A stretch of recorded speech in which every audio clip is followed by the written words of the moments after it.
Hello प्यारे बच्चों। In the last class हमने बेटा फ्रिक्शन की डायरेक्शन को आइडेंटिफाई करना सीखा। बेसिकली बहुत सारे हमने न्यूमेरिकल्स देखे और किस तरीके से ट्रांसलेटरी मोशन के लिए इक्वेशन लिखते हैं, साथ के साथ रोटेशनल मोशन के लिए किस तरीके से इक्वेशन लिखते हैं, ये हमने देख लिया था। ठीक है। हाँ, हमने दो तरह के क्वेश्चंस बेसिकली देखे थे फ्रिक्शन के ऊपर बेस्ड। एक में जब केवल और केवल बॉडी के ऊपर फ्रिक्शन फोर्स एक्ट कर रहा होता है, जब हम लोग बॉल को स्पीड देके छोड़ देते हैं, ठीक है, उस समय किस तरीके से आइडेंटिफाई करते हैं फ्रिक्शन की डायरेक्शन। फिर दूसरे टाइप के क्वेश्चंस हमने देखे कि जब हम लोग किसी बॉडी के किसी पॉइंट पर फोर्स लगाते हैं, एक्सटर्नल फोर्स, उस केस के अंदर किस तरीके से फ्रिक्शन की डायरेक्शन को आइडेंटिफाई करते हैं। साथ के साथ हमने ये भी देखा था कि हम लोग अगर किसी पर्टिकुलर पॉइंट पे फोर्स लगाते हैं तो बॉडी बिना फ्रिक्शन के भी क्या कर पा रही थी, रोलिंग मोशन कर पा रही थी, अंडर प्योर रोलिंग कर पा रही थी। ठीक है, यस, ये तो हमने चर्चा कर ली थी बहुत अच्छे से। यस, आज हम लोग बेटा देखने वाले हैं, आज हम लोग कंटिन्यू करने वाले हैं motion on a incline surface देखने वाले हैं। ठीक है, अभी तक जो सरफेसेस ली थी, जो मोशन हमने डिस्कस किया था, वो सारा का सारा हॉरिजॉन्टल सरफेस पे किया था। अब हम लोग करने वाले हैं इंक्लाइन सरफेस के ऊपर। सबसे पहले हम लोग स्मूथ इंक्लाइन सरफेस लेंगे, उसके बाद में हम लोग रफ इंक्लाइन सरफेस लेंगे। ठीक है, यस, करते हैं स्टार्ट बेटा। नेक्स्ट देखो, नेक्स्ट टॉपिक स्टार्ट करते हैं, motion on a incline surface. Yes, सबसे पहले मैं जो सरफेस ले रहा हूँ बेटा, वो एक स्मूथ सरफेस ले रहा हूँ, ताकि तुम्हें फील हो कि रफ सरफेस पे बॉडी कैसे मूव करती है और स्मूथ सरफेस पे कैसे मूव करती है ना। तो सबसे पहले हम लोग एक इंक्लाइन सरफेस ले रहे हैं। लेट्स से कि हमारे पास एक इंक्लाइन सरफेस है, ये मेरी इंक्लाइन सरफेस होगी। ठीक है, यस, और ये एंगल थीटा हो गया हॉरिजॉन्टल के साथ। थोड़ा स्ट्रेट कर लेते हैं, ओ हो, और थोड़ा सा, ठीक है, यस। एंड लेट से जो एंगल बन रहा है वो यहाँ पे बन रहा है थीटा। यस, थीटा एंगल पे एक इंक्लाइन सरफेस है और ऊपर से एक बॉल को, एम मास की बॉल को रिलीज किया गया है। इसका रेडियस कितना है, रेडियस है आर। ठीक है, मास एम, रेडियस है आर, ऊपर से रिलीज किया गया है ना। यस, यस, ये इस तरह का है, ऊपर से रिलीज किया गया है। अब हमें क्या फाइंड आउट करना है, हमें फाइंड आउट करना है कि ये बॉडी के ऊपर टॉर्क कौन कौन से फोर्सेस प्रोड्यूस करेंगे। ठीक है, देख लेते हैं यार। सबसे पहले फोर्सेस रिप्रेजेंट करो। तुमने बोला कि सर इसके सेंटर ऑफ मास के ऊपर एक तो क्या लगेगा, mg लगेगा। ठीक है, mg के दो कंपोनेंट्स किए तुमने, एक किया mg cos थीटा, ठीक है, यस, और एक करा तुमने mg sin थीटा। दो कंपोनेंट्स तुमने कर दिए। ये कितना एंगल है, ये है थीटा। एक mg cos थीटा किया, एक mg sin थीटा किया। साथ के साथ ये सरफेस जो है वो ऐसे एक नॉर्मल भी लगा रही होगी बॉडी के ऊपर। यही तो फोर्सेस लगेंगे। यस, फ्रिक्शन फोर्स लगेगा नहीं बेटा, सरफेस स्मूथ ली गई है, मैं लिख देता हूँ स्मूथ सरफेस है। अब देखो, तुमने जब रिलीज किया तो बॉडी के पास आगे की तरफ सेंटर ऑफ मास पर mg sin थीटा लग रहा है, बिल्कुल ठीक है। बॉडी के ऊपर एक आगे की तरफ लगा mg sin थीटा। इस फोर्स के कारण सेंटर ऑफ मास के पास एक्सलेरेशन आ जाएगा और वो F equals to ma use कर एक्सलेरेशन जो आएगा वो g sin थीटा आएगा। ठीक है ना, क्लियर हो गई होगी बात। यानी बॉडी जो है आगे की तरफ तो मूव करने वाली है g sin थीटा एक्सलेरेशन से। अब बात करते हैं इसके एंगुलर एक्सलेरेशन की। तो फोर्सेस कौन कौन से लग रहे हैं, एक तो mg cos थीटा लग रहा है, एक नॉर्मल लग रहा है और एक mg sin थीटा लग रहा है। अब मैं अगर तुमसे पूछूं कि बताओ सेंटर ऑफ मास के कारण mg cos थीटा का टॉर्क कितना होगा, तुम बोलोगे सर ये line of action of force इस एक्सिस से पास हो रही है, सेंटर ऑफ मास से पास हो रही है, इसका मतलब इसके कारण force zero. mg sin theta के कारण फोर्स जीरो। नॉर्मल भी क्या हो रहा है, सेंटर ऑफ मास से पास हो रहा है। तीनों के कारण जो टॉर्क प्रोड्यूस हुआ about the centre of mass वो कितना हुआ, जीरो हुआ। ठीक है, इसका मतलब torque due to the normal force mg force कितना होगा, जीरो होगा। क्यों होगा, क्योंकि line of action of force is passing through centre of मास,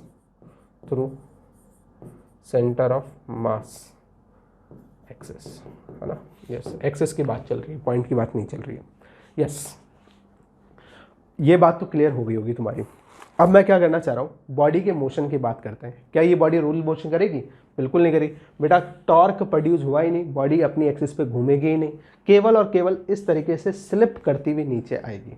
जैसा कि मैंने तुम्हें स्लिपिंग का मोशन बताया था, कैसे होता है स्लिपिंग का मोशन, कुछ इस तरीके का होगा। मान लो कि ये इंक्लाइंड सरफेस है ना, और इस इंक्लाइंड सरफेस के ऊपर ये मेरी बॉडी होगी, तो ये इस तरीके से स्लिप करेगी, रोल नहीं करेगी, ऐसे घूमते हुए नहीं जा रही है, केवल और केवल स्लिप करते हुए ऐसे जाएगी।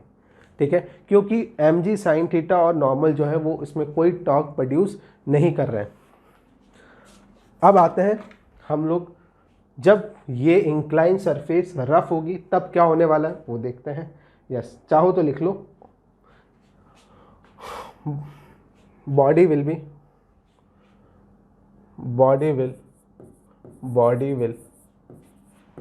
will slip on a smooth inclined surface, inclined surface।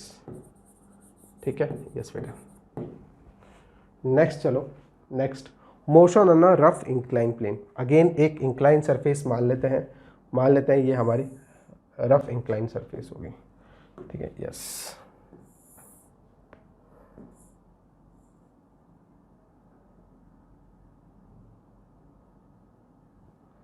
Yes, इसको थोड़ा सही कर लेते हैं।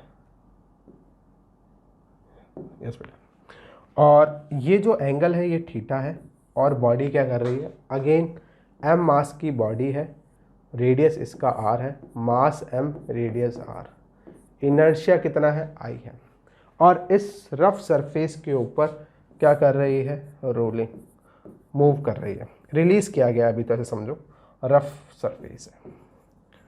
ठीक है, यस बेटा।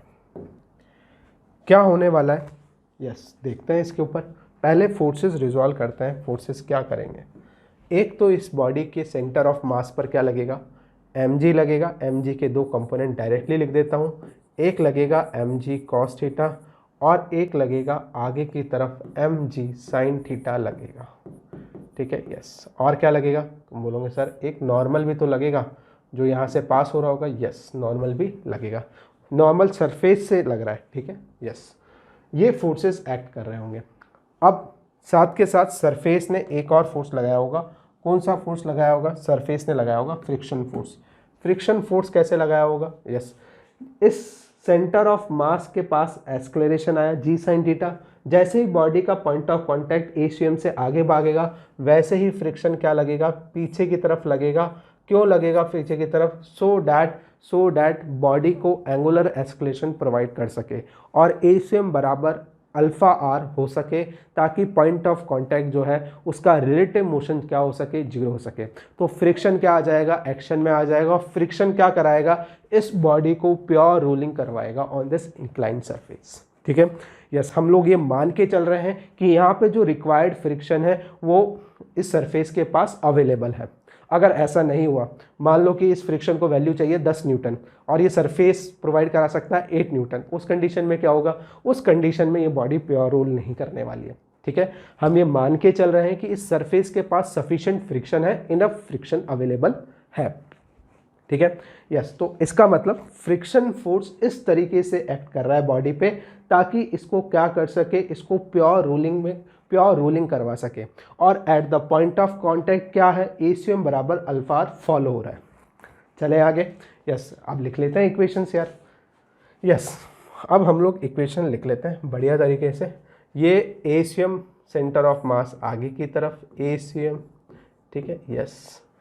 तो नेट फोर्स कितना लग रहा है, तुम देख पा रहे हो, mg sin थीटा आगे की तरफ लग रहा है, पीछे की तरफ क्या लग रहा है, फ्रिक्शन फोर्स लग रहा है, minus F is equals to क्या लगा, mass into acceleration, mass m है, acceleration of centre of mass ACM। ठीक है, आई होप क्लियर हो गई होगी बात। यस, ये इक्वेशन नंबर फर्स्ट हो गई। एक और इक्वेशन लिखें, यस। अब दूसरी इक्वेशन किसकी लिखेंगे, यस, डेफिनेटली दिमाग में तुम्हारे आने लग गया होगा कि सर सेकंड इक्वेशन टॉर्क की इक्वेशन लिखने वाला है। तो लिखते हैं यार, टॉर्क कैसे प्रोड्यूस करेगा, यस, टॉर्क केवल और केवल कौन प्रोवाइड कराने वाला है? ये friction force centre of mass के अबाउट टॉर्क, ऐसे इस बॉडी को सेंटर ऑफ मास के ऐसे घुमाएगा।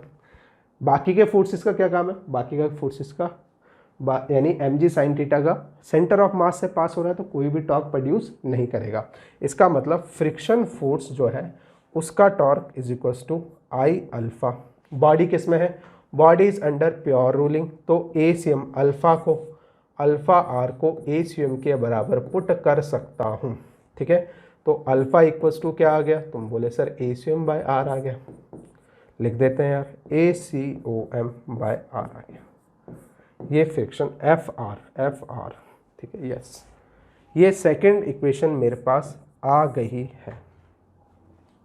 यस, यहाँ से फ्रिक्शन का वैल्यू इसके अंदर पुट कर लेते हैं और निकाल लेते हैं acceleration of centre of mass.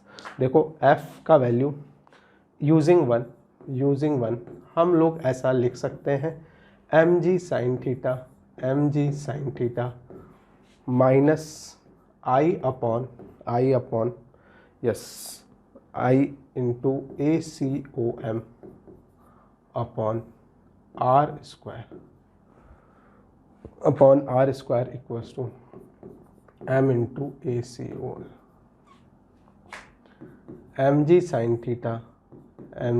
Theta equals to I upon R square plus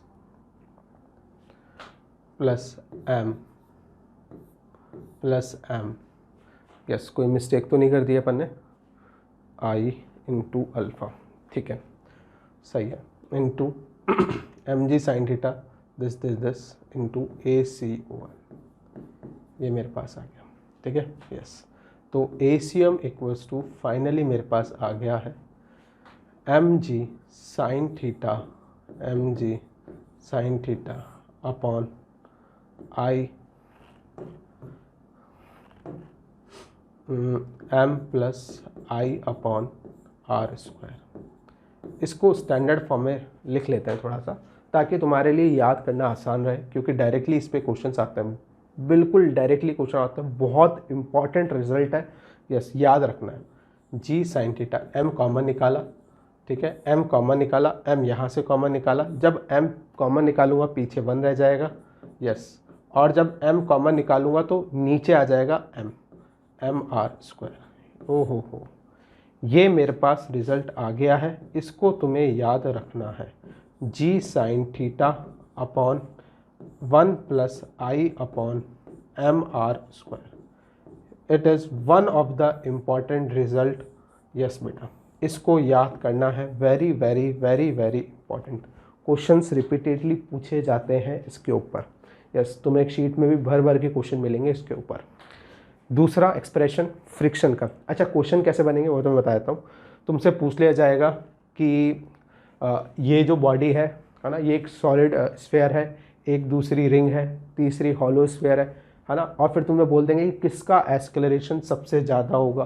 तुमसे पूछ लेंगे बताओ कौन सी बॉडी सबसे पहले यहाँ पे पहुँचेगी। तुमसे पूछ लेंगे सबसे तेज़ स्पीड से कौन यहाँ पे पहुँचेगा। इस तरह के क्वेश्चंस तुमसे पूछे जाने वाले हैं। ठीक है, यस, तो सबसे बेसिक फॉर्मूला तो ये है, ये तो हमें याद रहना ही रहना चाहिए, है ना। अब मैं तुमसे चर्चा करता हूँ फ्रिक्शन की। फ्रिक्शन किस बॉडी पे सबसे ज़्यादा लगेगा? रिंग में ज़्यादा लगेगा, या फिर सॉलिड स्फीयर में ज़्यादा लगेगा, हॉलो स्फीयर में ज़्यादा लगेगा? यस, ये बॉडी जो है वो कुछ भी हो सकती है ना, कोई भी बॉडी हो सकती है, सॉलिड स्फीयर हो सकती है, रिंग हो सकती है, डिस्क हो सकती है। यस, तो हमने जो बात करी अभी ACM हमने निकाल लिया, फ्रिक्शन हम लोग निकाल लेते हैं। वैल्यू पुट करें इसके अंदर और हम लोग निकाल लेते हैं। देखो ACM का वैल्यू आ गया हमारे पास, उसमें वैल्यू पुट कर लेते हैं, हमारे पास आ जाए। इसको नोट करें पहले, फिर हम लोग करते हैं बेटा, है ना। यस बेटा, अब हम लोग क्या करते हैं, फ्रिक्शन का भी एक्सप्रेशन ड्राइव कर लेते हैं। देखो ये हम इसमें पुट कर लेते हैं, ACM में ACM की वैल्यू पुट कर देते हैं और यहाँ पे निकाल लेते हैं using one mg sin theta minus f, ठीक है, यस, माइनस MACOM। ACM का वैल्यू डायरेक्ट पुट कर दो, mg sin theta 1 plus I upon m R square is equals to क्या आ जाएगा, इज इक्वल्स टू फ्रिक्शन आ जाएगा। ठीक है, मैंने इस वैल्यू में पुट किया है, फ्रिक्शन को उधर लेके जाओ, इसको इधर लेके आओ, एचएम की वैल्यू पुट कर दो। फाइनली तुम्हारे पास mg sin थीटा कॉमन आ जाएगा और एक्सप्रेशन आएगा तुम्हारे पास, yes, 1 plus I upon M R square minus 1 divided by 1 plus I upon M R square is equals to F आ गया।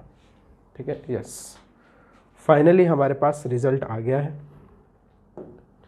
यस बेटा, -1 + 1 कैंसिल आउट हो जाएगा और हमारे पास फ्रिक्शन का वैल्यू आ गया है यहाँ पे। यस, फ्रिक्शन का वैल्यू हमारे पास आ जाएगा F is equals to mg sin theta divided by, yes, I upon M R square से पूरे एक्सप्रेशन को डिवाइड कर रहा हूँ मैं। ठीक है, यस, तो जब मैं डिवाइड करूँगा तो मेरे पास से डायरेक्टली मैं लिख रहा हूँ M R square upon I आ जाएगा। ये मैंने लिख दिया है डायरेक्ट। देखो मैं समझा देता हूँ कैसे लिखा है। आई अपॉन एम आर स्क्वायर है, ये टर्म मैं नीचे डिवाइड कर रहा हूँ, डिवाइड करूँगा तो यहाँ पे M R square upon I बन जाएगा और ये पूरी क्वांटिटी 1 बन जाएगी। जब मैं आई अपॉन एम आर स्क्वायर को डिवाइड करूँगा नीचे, या फिर मैं इधर से कॉमन निकाल लेता हूँ, तो मेरे पास ये एक्सप्रेशन आ जाएगा। ये मैथमेटिक्स है, नहीं आए तो पूछ लेना, कोई दिक्कत नहीं है। ठीक है, यस, फाइनली हमारे पास फ्रिक्शन आ गया। अच्छा, फ्रिक्शन इतना होना चाहिए, फ्रिक्शन की वैल्यू हमने कैलकुलेट कर ली। यस, हमसे कैसे पूछेंगे, हमसे पूछ लेंगे कि अगर बताओ किस केस के अंदर फ्रिक्शन की वैल्यू मैक्सिमम होगी ऑन अ इंक्लाइन सरफेस, जब बॉडी रिंग होगी, सॉलिड स्फीयर होगी या फिर हॉलो स्फीयर होगी, इस तरीके से तुमसे पूछा जाएगा। और सब बॉडीज़ का आई अलग अलग होता है, हम लोग ये जानते हैं, तो उसके अकॉर्डिंगली फ्रिक्शन की वैल्यूज़ आने वाली है। फ्रिक्शन की वैल्यू निकाल ली, म्यू मिनिमम भी पूछ सकते हैं, मिनिमम वैल्यू म्यू मिनिमम। ठीक है, अब मैं जानता हूँ कि इस केस में जो फ्रिक्शन लगता है वो कौन सा वाला फ्रिक्शन लगता है, फ्रिक्शन लगता है स्टैटिक फ्रिक्शन। मैंने बताया था कि अगर बॉडी प्योर रोल कर रही है और उस पर फ्रिक्शन एक्ट कर रहा है तो वो स्टैटिक फ्रिक्शन होगा। यानी और फ्रिक्शन की वैल्यू मैं जानता हूँ F इज़ लेस देन और इक्वल्स टू μn। ठीक है, यस, ऊपर लिख लेते हैं, पेज चेंज कर लेते हैं और उसके ऊपर लिखते हैं आराम से। हमारे पास ये एक्सप्रेशन आ गया, देखो मैं लिख देता हूँ एक्सप्रेशन। कौन से एक्सप्रेशंस आए, ACOM is equals to G sin theta upon 1 plus I upon M R square आ गया। ठीक है, एक एक्सप्रेशन तो ये आ गया मेरे पास। दूसरा एक्सप्रेशन क्या आया है, फ्रिक्शन इज इक्वल्स टू मेरे पास आ गया है, यस देखें, mg sin theta upon 1 plus M R square upon I, ये आ गया है। ये दूसरा एक्सप्रेशन आ गया। अब म्यू हम ये जानते हैं F इज़ लेस देन और इक्वल्स टू μn। ठीक है, जो स्टैटिक फ्रिक्शन की वैल्यू होती है वो हमेशा लेस देन और इक्वल्स टू μn होती है। अब मैं वैल्यू ये पुट कर देता हूँ यहाँ पर, तो mg sin theta divided by 1 plus M R square upon I less than और equals to mg cos theta. Normal का वैल्यू कितना आता है, इंक्लाइन सरफेस पे देखो नॉर्मल का वैल्यू तो तुम जानते ही हो, mg cos थीटा आता है। ठीक है, यस यस बेटा, कैंसिल आउट कर दें, यस, कुछ कैंसिल आउट हो रहा है, कर दो यार, mg कैंसिल आउट हो रहा है, कैंसिल आउट कर दो। फाइनली mg कैंसिल आउट हो रहा है, ये tan थीटा बन जाएगा। और फाइनली म्यू ग्रेटर देन और इक्वल्स टू तुम्हारे पास आ रहा है, म्यू ग्रेटर देन और इक्वल्स टू आ जाएगा तुम्हारे पास, yes, cos theta sine theta के नीचे डिवाइड होगा तो tan थीटा हो जाएगा। आराम से देखते जाओ, tan थीटा हो गया divided by 1 plus M R square upon I आ गया, 1 plus M R square upon I आ गया। यस, ये एक्सप्रेशन भी याद रखने, ये जितने भी एक्सप्रेशंस मैं बना रहा हूँ ये सब याद रखने। ठीक है, या फिर इसको ऐसे बोल सकता हूँ, म्यू का वैल्यू ग्रेटर देन और इक्वल टू होना चाहिए। तो कोई तुमसे पूछे मिनिमम बताओ, मिनिमम कोफिशिएंट ऑफ फ्रिक्शन कितना होना चाहिए ताकि बॉडी क्या कर सके, प्योर रोल कर सके सरफेस पे। ठीक है, तो वो उसका वैल्यू इतना होगा, tan theta upon 1 plus M R square upon आई।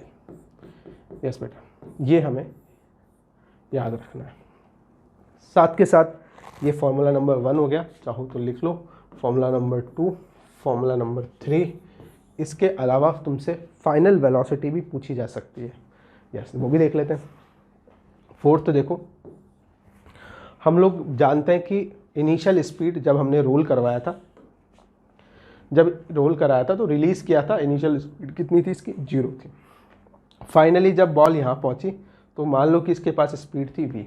कितनी स्पीड थी, v स्पीड थी। हमसे ये स्पीड पूछ लेंगे कि बताओ रिंग के केस में, सॉलिड स्फीयर के केस में कौन सबसे तेज़ी से यहाँ पे पहुँचेगा। ठीक है, ऐसे क्वेश्चन भी पूछ ले जाते हैं, तो उसके लिए हमें एक्सप्रेशन ध्यान रखना है। यस, तो हम लोग ये जानते हैं v² = u² + 2as। ठीक है, यस, ये जानते हैं। इनिशियल स्पीड 0 होगी तो v² क्या हो गया, 2as हो गया। Displacement l is the length of inclined plane, length of inclined plane हो गया। ठीक है, यस। एक्सेलरेशन मैं जानता हूँ कितना है, देखो पुट कर लेते हैं वैल्यूज़, फिर हमें रूट लेना पड़ेगा यार, काफ़ी अच्छा खासा आने वाला है। v² = 2, एक्सेलरेशन का वैल्यू ये रहा 2g sin theta into l divided by 1 + i/mr²। Yes, अगर मान लो कि तुम्हें हाइट दे रखी है, क्या दे रखी है, हाइट दे रखी है। ठीक है, अगर लेंथ l है और हाइट h है, और अगर हाइट h है तो हाइट और लेंथ में रिलेशन सेट कर सकते हैं। यस, h हाइट से और लेंथ को रिलेट कर सकते हैं, l cos थीटा और ये हो जाएगा l sin थीटा। ठीक है, तो l का वैल्यू लिख सकता हूँ h/sin थीटा, और फाइनली मेरे पास आ जाएगा v² = 2gh √2gh 1 + i/mr²। ठीक है, मैं इस फॉर्मेट में इसलिए लिख रहा हूँ ताकि तुम है ना √2gh से रिलेट कर पाओ। तो तुम्हारे पास फाइनली कितना आ जाएगा, √2gh divided by 1 + i/mr²। Yes, ये तुम्हारे पास एक्सप्रेशन आ गया।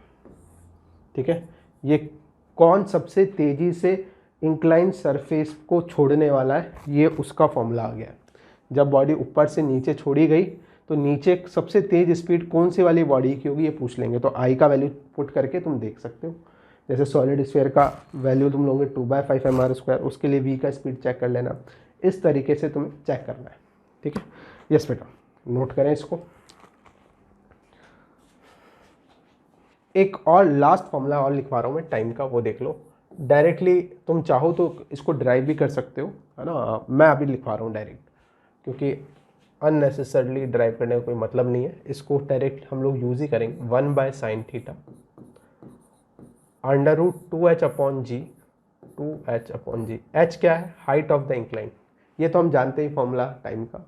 यस, 2h/g फैक्टर से मल्टीप्लाई करना है 1/i/mr², इससे मल्टीप्लाई करना है। ये मल्टीप्लिकेशन में है ना h के, इस तरीके से। ये हमें याद रखना है। ये फॉर्मूलेज है 5 जिनको हमें ध्यान रखना है। यस, ये बेसिक 5 फॉर्मूलेज हमें ध्यान में रखने, इससे हमारा कोई भी इंक्लाइन सरफेस का क्वेश्चन हो जाएगा, रोलिंग मोशन का। इन्हीं में से क्वेश्चन पूछा जाएगा, ये और बता देता हूँ मतलब। ठीक है, अब इनको कैसे रिलेट करना है वो तुम्हें सिखाता हूँ। देखो, सबसे पहली बात, इन 5 फॉर्मूले में एसीएम, फ्रिक्शन, मिनिमम फ्रिक्शन, है ना, ये तो थीटा पे, और टाइम, तीनों थीटा पर डिपेंड कर रहे हैं। ठीक है, यस, मैं लिख देता हूँ एसीएम, दिख पा रहा है, साथ के साथ फ्रिक्शन, ठीक है, इसके साथ म्यू मिनिमम, और साथ के साथ टाइम। ये सारे के सारे फैक्टर्स जो हैं ये डिपेंड कर रहे हैं, इंक्लिनेशन बोल दो या थीटा पर, डिपेंड्स अपॉन इंक्लिनेशन। इंक्लिनेशन का मतलब थीटा से मतलब है मेरा। बट स्पीड जो है वो थीटा के ऊपर डिपेंड ही नहीं कर रही है। इंक्लाइन कितना भी इंक्लाइन रख लो, हमेशा स्पीड इतनी ही आने वाली है। ठीक है। यस, इंक्लिनेशन के ऊपर डिपेंड नहीं कर रही तुम्हारी final speed of the object. ये बात क्लियर हो गई होगी। यस, अब हम लोग इनको एक और बात रिलेट करते हैं। आपस में कैसे रिलेट करेंगे? मैं ये जान रहा हूँ कि जिस बॉडी का इनर्शिया ज़्यादा होगा सर, उस बॉडी का इसका इनर्शिया, जैसे मान लो कि सॉलिड स्फीयर की बात करूँ तो इनर्शिया कितना होता है, तुम बोलोगे सर सॉलिड स्फीयर के केस में इनर्शिया मैं जानता हूँ कितना होता है, 2/5 mr²। ठीक है, 2/5 को कितना लिख दूंगा, 0.5 mr²। फिर आ जाओ हॉलो स्फीयर के केस में, सॉरी सॉलिड सिलेंडर के केस में। सॉलिड सिलेंडर के केस में कितना होगा, तुम बोलोगे सर mr²/2 होता है, दैट इज 0.5 mr²। ठीक है, यस। फिर हम बात करते हैं हॉलो स्फीयर की। हॉलो स्फीयर का कितना होगा, हॉलो स्फीयर का होगा यस, हॉलो स्फीयर कितना हो जाएगा 2/3 mr², दैट इज 0.66 mr² हो जाएगा। फिर होगा रिंग का, रिंग का कितना हो जाएगा, mr² हो जाएगा। ठीक है, यस, देख पा रहे हो? यस, मैं इधर गोला भी बना देता हूँ। ये बेसिकली है। तो मैं देख पा रहा हूँ कि सॉलिड स्फीयर का सबसे ज़्यादा, फिर सॉलिड सिलेंडर, सॉरी सबसे कम सॉलिड स्फीयर का और सबसे ज़्यादा रिंग का। ठीक है, यस। अब मैं इनको रिलेट करता हूँ। जिसका इनर्शिया सबसे ज़्यादा होगा उसका एक्सेलरेशन सबसे कम होगा। पहली बात, जिसका इनर्शिया सबसे ज़्यादा उसका एक्सेलरेशन सबसे कम। ठीक है, यस। इसी तरीके से स्पीड को देखो, स्पीड भी इन्वर्सली प्रोपोर्शनल दिख रही है आई के, तो उसका आई स्पीड भी क्या होगा, कम होगा। ठीक है, और टाइम जो है वो प्रोपोर्शनल दिख रहा है आई के, तो टाइम सबसे ज़्यादा लगेगा उस केस में। ठीक है, ये बेसिक बातें हैं जो मुझे ध्यान रखनी है। यस, ये चाहो तो लिख लो। ये बेसिक कंक्लूजन है इन सभी का। और 5 फॉर्मूलेज तुम्हारे टिप पे होने ही चाहिए। यस, हो सकता है इसी साल तुम्हारे 100 सवाल देखने को मिल जाए इसमें से। यस, क्योंकि रोलिंग मोशन में से काफ़ी सारे सवाल आते हैं और इसमें से यूजुअली क्वेश्चन पूछा जाता है इस पार्ट में से। नोट करें बेटा इसको। यस यस बेटा, अब हम लोग क्या करते हैं, combined translatory plus rotational motion के अंदर एनर्जी कंजर्वेशन कैसे अप्लाई करते हैं उसके इलस्ट्रेशंस देखते हैं।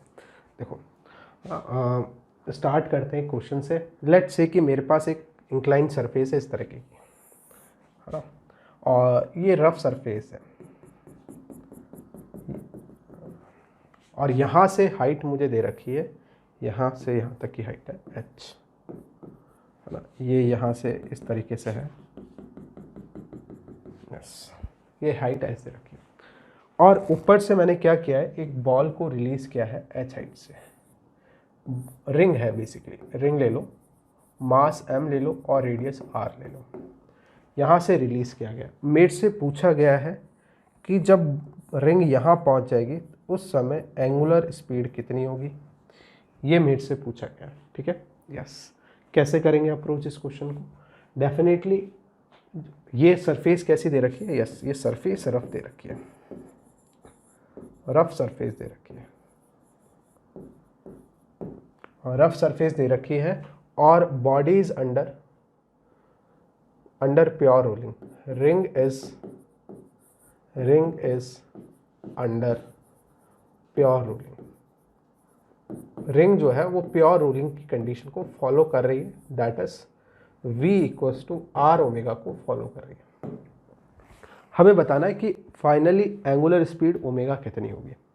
सबसे पहले तो तुमने इसको यहाँ से रिलीज़ किया, है ना, रिलीज़ किया तो इनिशियल स्पीड कितनी बेटा, 0। यस, अब लेकिन फ्रिक्शन फोर्स इसको क्या करेगा, फ्रिक्शन फोर्स इस बॉल को घुमाएगा। फ्रिक्शन फोर्स कैसे एक्ट करेगा, फ्रिक्शन फोर्स इस तरीके से एक्ट करेगा और इसको घुमाएगा, रोटेट करेगा, टॉर्क पैदा करेगा। ठीक है, यस।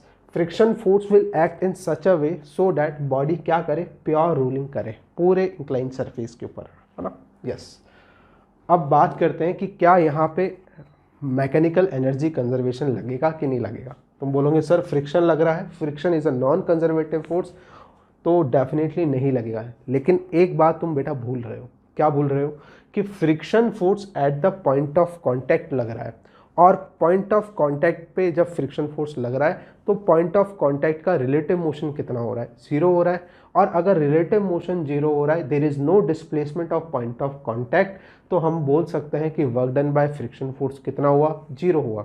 मैं रिपीट कर देता हूं, जो पॉइंट ऑफ कांटेक्ट है मैंने स्टार्टिंग में भी बताया था कि उसका क्या होता है, रिलेटिव मोशन 0 होता है, ठीक है। वो हमेशा किस में रहता है बेटा, रेस्ट में रहेगा, रेस्ट में रहेगा। तो उसके कारण work done by friction force कितना होगा, 0 होगा। लिख लो चाहो तो, yes, work done by friction force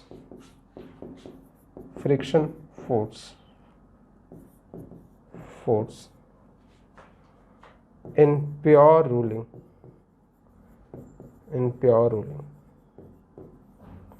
will always be 0, will always be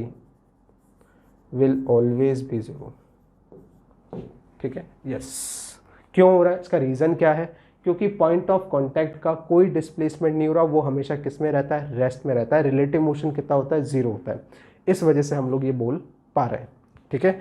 yes, बाकी के केसेस में जब फ्रिक्शन लग रहा होता है तो बॉडी क्या कर रही होती है, वो पॉइंट क्या कर रहा होता है, आगे डिस्प्लेस हो रहा होता है, इसीलिए हम लोग वर्क डन बाय फ्रिक्शन उसमें कैलकुलेट कर पा रहे थे।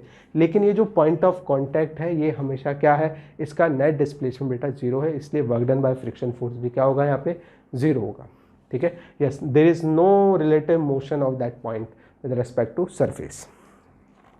यस, चले आगे, लगाएं एनर्जी कंजर्वेशन, तो देखें बेटा। यस बेटा, तो इसका मतलब हम लोग इसके ऊपर जब बॉडी प्योर रोलिंग में हो और उसके ऊपर फ्रिक्शन लग रहा हो तो हम लोग एनर्जी कंजर्वेशन लगा सकते हैं। तो लगाते हैं, ए पॉइंट पर और बी पॉइंट पर लगा लेते हैं। This is my A point and this is my B point, ठीक है। Mechanical energy at A point is equals to mechanical energy at B point. Yes, इस बॉडी के पास इनिशियली रोटेशनल काइनेटिक एनर्जी कितनी होगी, ओमेगा 0 है, इसका omega 0 होगा। यस, इनिशियली रिलीज किया गया, और यू भी कितना होगा, 0 होगा। केवल और केवल बॉडी के पास पोटेंशियल एनर्जी होगी and that energy is equals to mgh, कितनी होगी, mgh होगी, ठीक है। बाकी की काइनेटिक एनर्जी, चाहे से वो ट्रांसलेटरी काइनेटिक एनर्जी हो या रोटेशनल, वो दोनों के दोनों 0 हो गई, ठीक है। +0 कर दो, +0 कर दो, इज इक्वल्स टू, जब बॉडी यहाँ पे पहुँचेगी, हमारी रेफरेंस लाइन ये है, रेफरेंस लाइन पे बॉडी पहुँच चुकी है, पोटेंशियल एनर्जी 0 हो चुकी है।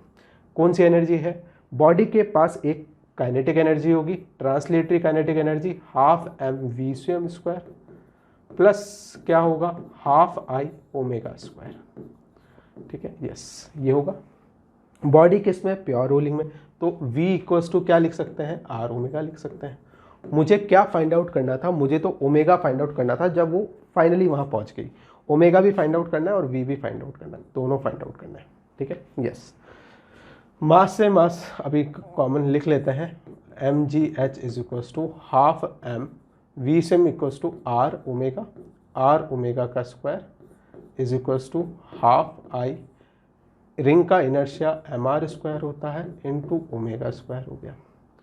फाइनली कितना आ जाएगा, मास से मास कैंसिल आउट हो जाएंगे, मेरे पास मास कैंसिल आउट हो गए। मेरे पास क्या आ गया बेटा, मेरे पास आ गया, yes, 2gh is equals to R² ω² plus R² ω² आ गया। कितना हो गया, 2R² ω² is equals to 2gh हो गया, ठीक है। कोई मिस्टेक तो नहीं कर रहे, देख लो एक बार, mr² ω², ठीक है। तो ये कितना हो जाएगा, omega equals to gh upon R² आ जाएगा, ठीक है। 2 से 2 कैंसिल आउट हो गया, रूट ले लेंगे, फाइनली मेरे पास कितना आ जाएगा, √gh अपॉन R आ जाएगा। ये मेरे पास आंसर आ गया, ठीक है। यस, चाहो तो इससे क्या निकाल सकते हो, इससे तुम स्पीड भी निकाल सकते हो। v equals to R⍵ follow होगा तो √gh आ जाएगा। यस बेटा, ये भी फॉलो होने वाला है। यस, नोट करें इसको। यस,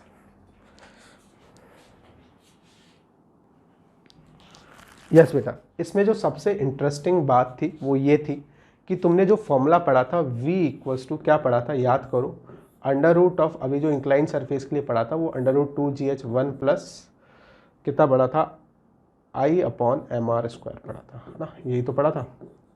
यस, एक बार देख लेते हैं यार, देखो क्या पढ़ा था, 1 plus I upon M R square पढ़ा था, ठीक है। यस, ये हमने फॉर्मूला पढ़ा था। अगर मैं इसके अंदर भी देखूं तो इधर से भी कैलकुलेट कर सकता था। इंक्लाइन सरफेस की हाइट कितनी ली थी, एस ली थी। अब तुम बोलोगे सर वो तो बिल्कुल इस तरीके से इंक्लाइन था, ये अलग तरीके से, ये कर्व्ड पाथ है बेटा, लेकिन एनर्जी कंजर्वेशन तो दोनों में एप्लीकेबल होगा। हाइट उतनी है, एनर्जी पूरी पोटेंशियल एनर्जी थी इनिशियली, सारी की सारी नीचे जब आएगा तो किस में कन्वर्ट हो जाएगी, काइनेटिक, रोटेशनल काइनेटिक एनर्जी में, और साथ के साथ ट्रांसलेटरी काइनेटिक एनर्जी में कन्वर्ट हो जाएगी, है ना। बस ठीक है, यहाँ से भी हम लोग कैलकुलेट कर सकते थे, वही एक्सप्रेशन आएगा अंडर रूट 2gh। रिंग का इनर्शिया कितना होता है, M R square, M R square cancel हो जाएगा, फाइनली कितना आ जाएगा, यहाँ से भी वही आंसर आएगा, रूट gh आएगा। फाइनल स्पीड उतनी ही आने वाली है, ठीक है। यस बेटा, यस, नोट करें इसको, है ना। नेक्स्ट क्वेश्चन देखते हैं। यस, ये क्वेश्चन मैं तुम्हें एज अ होमवर्क दे रहा हूँ। यस, इसका चाहो तो स्पीड जो फॉर्मूला सिखाया गया है v equals to under root 2gh upon 1 plus I upon M R square, उससे कर सकते हो, या फिर एनर्जी कंजर्वेशन से भी एक बार अप्लाई करके निकालना, फिर तुम्हें पता चलेगा कि वैल्यूज़ सेम आ रही है ना। यस, हमें दोनों तरीके से आना चाहिए, डायरेक्टली फॉर्मूला भी मैंने लिखवा दिया है, साथ के साथ तुम्हें ऐसे भी आना चाहिए, है ना। यस बेटा, ये एज अ होमवर्क मैं तुम्हें दे रहा हूँ। यस, नोट करें इसको। यस बेटा, नेक्स्ट टॉपिक हम लोग देखने वाले हैं pure instantaneous axis of rotation. Yes, देखो वैसे इतना इंपॉर्टेंट है नहीं नीट के पॉइंट ऑफ व्यू से, स्टिल हम लोग करने वाले हैं इस टॉपिक को कवर। देखें, सबसे पहले इसका डेफिनेशन लिखते हैं। It is the point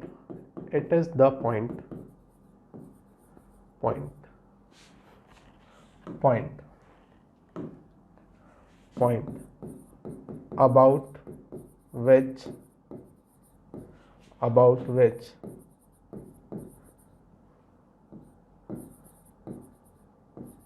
combined translational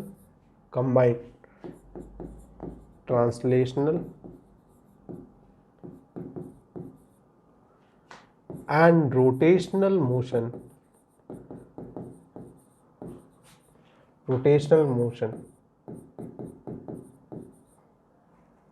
of a body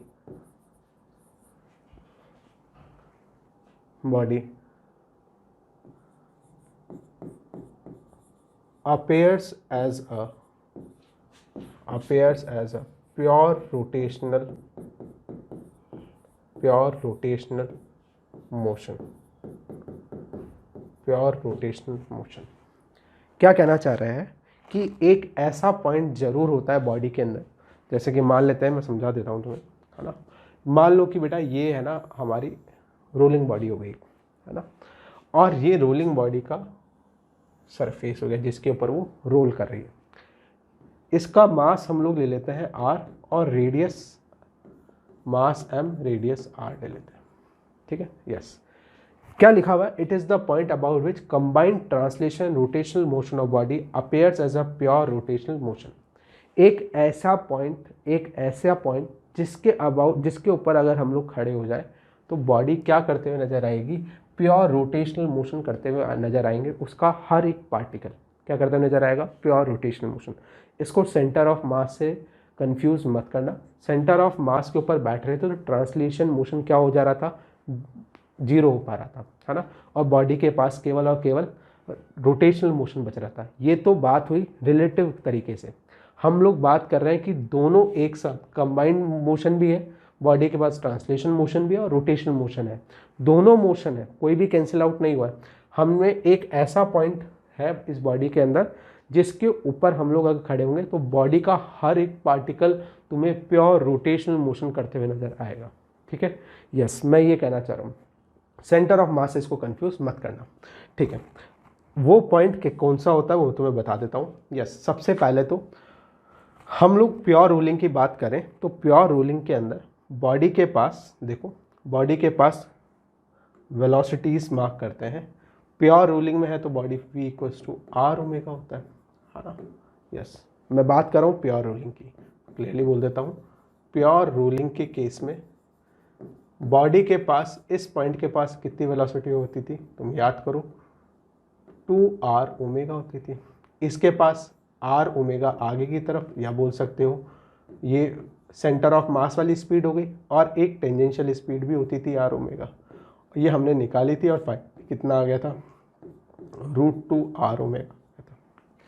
इसी तरीके से मैंने यहाँ पे भी निकाली थी। इस पॉइंट के पास एक टेंजेंशियल स्पीड आई थी ड्यू टू रोटेशनल मोशन, और एक आई थी सेंटर ऑफ मास की स्पीड के कारण v, और वो कितनी थी, r ओमेगा। ठीक है, अगर सेंटर ऑफ मास v से आगे जा रहा है तो हर एक पार्टिकल को v आगे की तरफ मिल गई थी, और v बराबर कितना है, r ओमेगा। साथ के साथ बॉडी घूम भी रही है, घूमने के कारण बेटा कितनी मिली, टेंजेंशियल स्पीड मिली, r ओमेगा। इस तरीके से याद आ रहा हो तो हमने एक डायग्राम बनाया था √2 ओमेगा। ठीक है, यस। इस बॉडी के ऊपर एक ऐसा पॉइंट है जिसके ऊपर हम लोग अगर खड़े हो जाए तो वो पॉइंट के अबाउट ये जितने भी पार्टिकल्स है या बॉडी जो है वो प्योर रोटेशनल मोशन करते हुए नजर आएगी। वो पॉइंट कैसे सर्च करता है पहले वो तो मैं बता देता हूँ। या सबसे पहले क्या करें, निकालने का तरीका क्या होता है, इंस्टेंटेनियस एक्सिस ऑफ रोटेशन निकालने का तरीका सिखाया जा रहा है, ध्यान से सुने। सबसे पहले वेलोसिटीज़ को मार्क करें, वेलोसिटीज़ मार्क कर ली। इस पॉइंट की वेलोसिटी यहाँ पे आगे की तरफ है, इस पॉइंट की वेलोसिटी नेट वेलोसिटी इस डायरेक्शन में, इस पॉइंट की वेलोसिटी नेट इस डायरेक्शन में। सबसे पहले वेलोसिटीज़ के ऊपर परपेंडिकुलर ड्रॉ करें, और वो परपेंडिकुलर्स जहाँ पे इंटरसेक्ट करेंगे वो उस पॉइंट को हम लोग बोलते हैं इंस्टेंटेनियस एक्सिस ऑफ रोटेशन। ठीक है, यस, ये वही पॉइंट होगा जिसके about body pure rotational motion करेगी। बॉडी केवल और केवल क्या करेगी, घूमते हुए नजर आने वाली है। ठीक है, यस, लिख लेते हैं इस बात को। इट ज्योमेट्री, देखें, ज्योमेट्री ऑफ इसको मैं शॉर्ट में लिख देता हूँ I instantaneous axis of rotation, IOAR, geometry of instantaneous axis of rotation. Yes बेटा, कैसे करते हैं, पहला स्टेप है draw the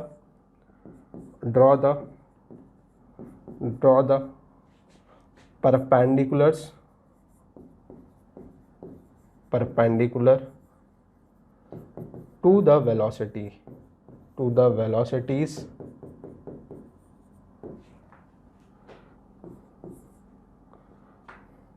yes, now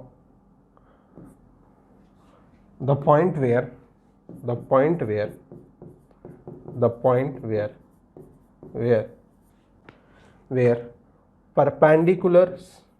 perpendiculars intersect, that point is instantaneous axis of rotation। सबसे पहले जो भी बॉडी के पार्टिकल्स है उन वेलोसिटी के परपेंडिकुलर ड्रॉ करो, उन वेलोसिटीज़ के परपेंडिकुलर ड्रॉ करो। ठीक है, जहाँ पे वो परपेंडिकुलर्स इंटरसेक्ट करेंगे उस पॉइंट के अबाउट सारे पार्टिकल्स क्या कर रहे होंगे, प्योर रोटेशन मोशन कर रहे होंगे। बॉडी की वो क्या कहलाएगी, इंस्टेंटेनियस एक्सिस ऑफ रोटेशन कहलाएगी। ठीक है, यस, मैं बताता हूँ इस एग्जाम्पल की हेल्प से कि कैसे हम लोग आइडेंटिफाई करते हैं इंस्टेंटेनियस एक्सिस ऑफ रोटेशन। देखें, कलर दूसरा ले लेते हैं। यस, इसका परपेंडिकुलर बनाते हैं। ये रही मेरी वेलोसिटी, इसका परपेंडिकुलर कैसे बनाओगे, तुम बोलोगे सर ये इसका परपेंडिकुलर हो गया। ठीक है, यस, ये 90 डिग्री बन रहा है, नेट वेलोसिटी तो ऐसा ही पार्टिकल के पास, तो ये परपेंडिकुलर बना दिया। इसी तरीके से ये वेलोसिटी इसका परपेंडिकुलर ये रहा। ठीक है, इसी तरीके से ये वेलोसिटी इसका परपेंडिकुलर ये रहा। जहां पर सारे के सारे परपेंडिकुलर्स इंटरसेक्ट कर जाएंगे, जहां पर सारे के सारे परपेंडिकुलर इंटरसेक्ट करेंगे, केवल 2 बना लेना काफ़ी है, जहां पर सारे परपेंडिकुलर इंटरसेक्ट कर जाएंगे उस पॉइंट को हम लोग बोलेंगे इंस्टेंटेनियस एक्सिस ऑफ रोटेशन। ठीक है, इस एक्सिस के अबाउट है ना, इस पॉइंट से जो पास हो रही है एक्सिस उस एक्सिस के अबाउट ये सारे पॉइंट्स क्या कर रहे होंगे, प्योर रोटेशनल मोशन कर रहे होंगे। और कैसे घूम रही बॉडी, ओमेगा से।